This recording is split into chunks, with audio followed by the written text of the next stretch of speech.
মানুষ বলে শীতকাল নাকি ভর্তার সিজন, বাট আমার কাছে মনে হয় কি যে আমি যখন ভর্তা খাই ওইটাই ভর্তার সিজন।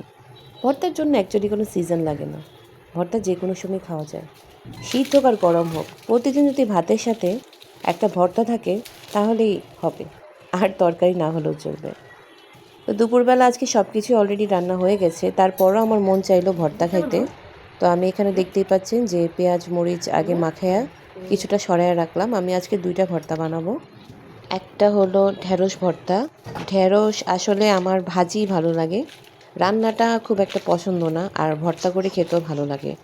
তো ঢ্যাঁড়সগুলো আমি সিদ্ধ করে নিয়েছি। ঢ্যাঁড়সটা এখন সিদ্ধ করে আমি পানি ঝরিয়ে রেখেছিলাম বেশ কিছুক্ষণ। তারপরে পেঁয়াজ মরিচ মাখিয়ে এর সাথে এখন সরিষার তেল দিয়ে মাখিয়ে নিলাম, বাস ভর্তা রেডি হয়ে গেল। এরপরে বানিয়েছিলাম ডালের ভর্তা। ডাল তো সবসময় বাসায় প্রেজেন্ট থাকে, কোনো কিছু না হলেও ডালের ভর্তাটা আমি প্রায়ই করি ভাতের সাথে খাওয়ার জন্য।